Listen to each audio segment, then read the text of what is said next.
सज्जनता की मिसाल।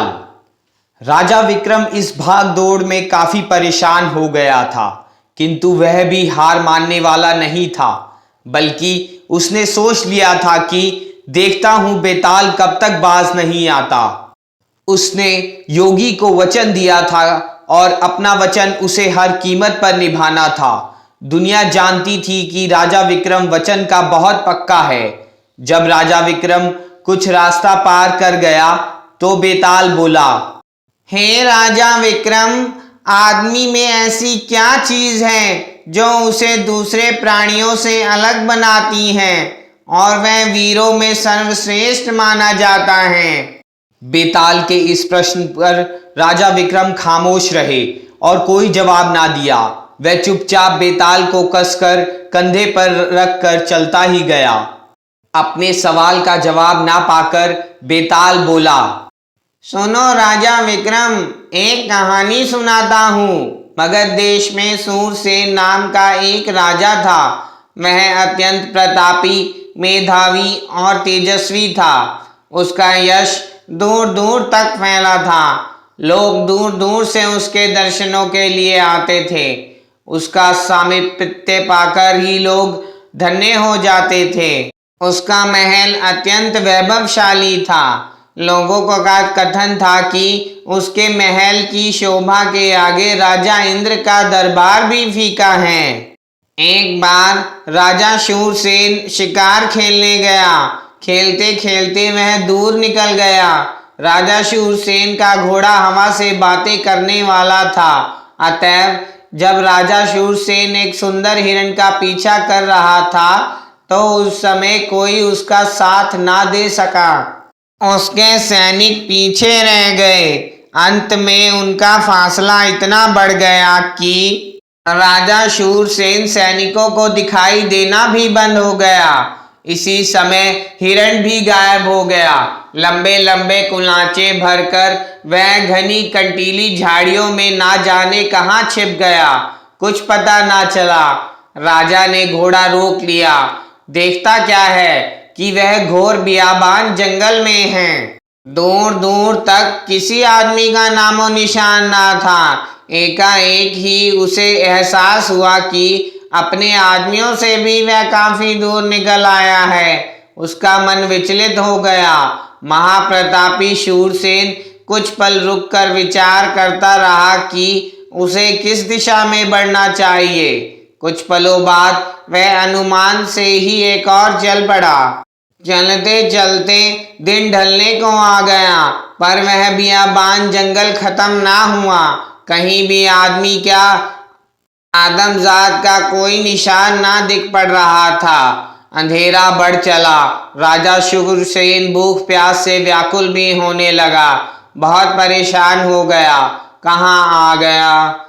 दिन ढलते ही जंगली जानवरों की सरगर्मियां बढ़ गई थी। शेर दहाड़ रहे थे, चीते घूम रहे थे, हाथी चिंघाड़ रहे थे, बंदर भालू उछल कूद कर रहे थे। राजा शूरसेन को इस समय सबसे किसी प्रकार का खतरा ना था। उसे अपने बाहुबल पर पूरा विश्वास था, किंतु भूख प्यास से कैसे निपटे यही बात उसकी समझ में नहीं आ रही थी। दूर दूर तक पानी का पता ना था। खाने योग्य जंगली कंदमूल भी ना दिख रहे थे। रात का अंधेरा गहराने लगा। राजा शूरसेन जब थक गया तो उसने अपने घोड़े को पेड़ से बांध उसकी जीन का बिस्तर बना सावधानी के साथ अपनी तलवार पास में रखकर लेट गया। महलों में गद्देदार बिस्तर पर सोने वाला राजा साधारण जमीन पर घोड़े की जीन का बिस्तर बनाकर लेटा था। विधाता का अजब खेल होता है। भूख प्यास के अलावा यह चिंता भी सता रही थी कि वह कहाँ आ गया है, किस देश में है और यह बियाबान जंगल कहाँ जाकर खत्म होगा। वह सो भी तो ना सकता था, क्योंकि जानवरों का खतरा हर पल था। इस प्रकार उधेड़बुन में पेड़ राजा शूरसेन से आधी रात काट ली। आधी रात के बाद बियाबान का माहौल और भयानक हो गया। एक शेरनी के कारण दो शेरों में भयानक युद्ध होने से सारा बियाबान दहाड़ों से थर्रा गया। सोए पंछी पेड़ों पर से फड़फड़ा कर उड़े और विचलित से एक और भाग गए। जंगल में अफरा तफरी मच गई। छोटे छोटे जानवर भारी संकट आया देख यत्र तत्र भागने लगे। पेड़ के नीचे तब महाबली शूरसेन उठकर बैठ गया। वह तलवार हाथ में लेकर यह रोमांचकारी मुठभेड़ देखने लगा। दोनों शेर बलशाली थे और जी जान से एक दूसरे की हत्या करने का प्रयास कर रहे थे। एक दूसरे की हत्या करने की वह उस शेरनी पर अब अधिकार जमा सकते थे। शेरनी पास खड़ी गुर्रा रही तमाशा देख रही थी। अचानक शेरनी वहां से भाग निकली। तब दोनों शेर लड़ना छोड़कर उसके पीछे दौड़ गए। वह तीनों जंगल में गायब हो गए। चारों ओर शांति छा गई। अब तो राजा शूरसेन ने भूख प्यास बिल्कुल भी बर्दाश्त नहीं हो रही थी, लेकिन वह कर भी क्या सकता था। आधी रात से ज्यादा का समय बीत गया था। राजा शूरसेन बहुत बेचैन होकर सूर्य के उदय होने की प्रतीक्षा कर रहा था। वह भूख प्यास से बेहाल था। इतना प्रतापी और यशस्वी राजा भी उस रात जंगल में भूखा प्यासा था। भाग्य भी क्या खेल दिखलाता है। एकाएक शूरसेन चौंक पड़ा। उसे अपने आसपास की आहट भी महसूस हुई थी। उसने फौरन म्यान से तलवार निकाल ली। तभी एक मनुष्य के कांपती थरथराती आवाज उसके कानों में पड़ी। कौन हो भाई तुम? इस बियाबान जंगल में रात के सन्नाटे में मनुष्य का स्वर सुनकर राजा अत्यंत प्रसन्न हो गया। उसने बहुत नम्रता और मिठास से पूछा, पहले तुम बताओ कौन हो तुम? मैं एक राहगीर हूँ, पर तुम तो कोई राजपुरुष मालूम पड़ते हो। यहाँ कैसे आ गए? उसके स्वर में घबराहट और दीनता थी। तुमने कैसे जाना मैं राजपुरुष हूँ? तुम्हारी पोशाक और गले में पड़ी हीरे मोतियों की माला बता रही है कि आप राजपुरुष हैं। तुमने ठीक पहचाना, मैं मगध नरेश शूरसेन हूँ। फिर उसने पूरी घटना कह सुनाई कि वह किस प्रकार इस बियाबान जंगल में आ फंसा। वह आदमी राजा शूरसेन के पास आ गया। बोला, हे राजन, तुम चिंता मत करो। रास्ता मैं जानता हूँ, आपको पहुँचा दूंगा। रूखा सूखा मेरे पास है, आप ग्रहण करें। कहकर उसने अपनी पोटली से सूखी रोटियां खोलकर राजा के सामने रख दी। रोटियों पर ही सब्जी रखी थी। वह सूखी रोटियां भी राजा को इस समय अमृत के समान लगी। रोटियां खाकर पानी पीकर राजा शूरसेन को आराम मिला। वह नवयुवक बोला, हे राजन, आप विश्राम करें, मैं पहरा दूंगा।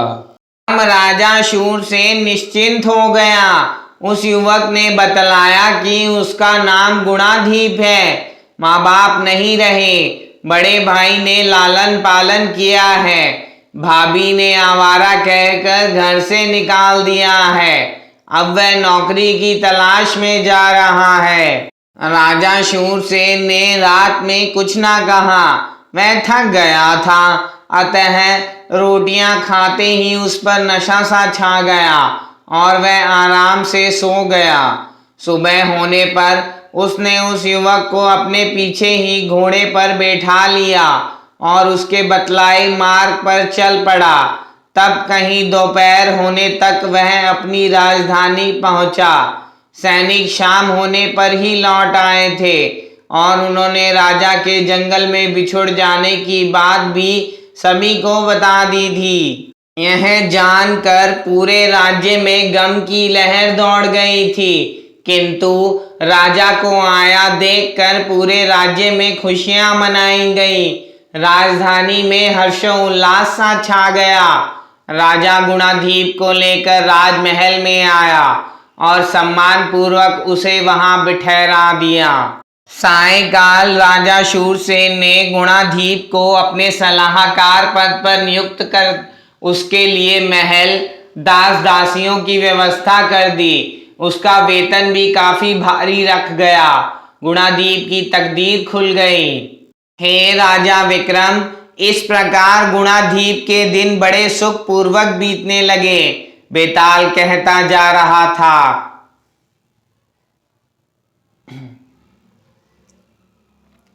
बेताल कहता जा रहा था। राजा विक्रम चुपचाप सब सुनता चला जा रहा था। बियाबान जंगल का रास्ता पार हो रहा था। कुछ रुक कर बेताल बोला, एक दिन की बात है, गुणाधीप नगर भ्रमण पर निकला। नगर में एक सरोवर था। वह सरोवर के किनारे रुक कर उसकी शोभा देखने लगा। अचानक उसकी नजर सरोवर में स्नान करती एक अत्यंत रूपवती युवती पर पड़ी। पहली नजर में ही गुणाधीप उस पर मोहित हो गया। वह सुंदरी भी गुणाधीप का आकर्षण देखकर उसके पास आ गई। बोली, क्या मैं तुम्हें पसंद हूँ? हाँ, गुणाधीप बोला। मुझसे विवाह करोगे? हाँ। तब कल इसी समय आना। वह सुंदरी बुदबुदा कर बोली, फिर चली गई। सुंदरी तो चली गई, किंतु गुणाधीप को उसका वियोग सहन नहीं हुआ। उसका मन विचलित हो गया। फिर बड़े ही दुखी मन से वह वापस चल दिया। विचार करने लगा, इस संबंध में क्या करें। उसने अंत में सब कुछ राजा से बतला देने का निर्णय किया। वह सीधे राजमहल में गया। उसने राजा से सारा हाल बतलाया। राजा शूरसेन उसकी सारी बातें सुनकर बोला, कल मैं तुम्हारे साथ चलूंगा। गुणाधीप निश्चिंत हो गया। फिर भी वह उस सुंदरी को भुला ना पाया। उसकी ही चाह में उसका सारा समय बीत गया। वह रात को सो ना सका। अगले दिन गुणाधीप राजा शूरसेन के साथ उसी सरोवर तट पर आया। सुंदरी उसी प्रकार स्नान कर रही थी। गुणाधीप को देखकर वह पास आ गई। उसने गुणाधीप के साथ राजा शूरसेन को देखा तो पूछा, यह कौन है? गुणाधीप ने राजा शूरसेन का परिचय दे दिया। वह सुंदरी तत्काल बोल उठी, मैं तो राजा शूरसेन से विवाह करूंगी। राजा शूरसेन चौंक पड़ा।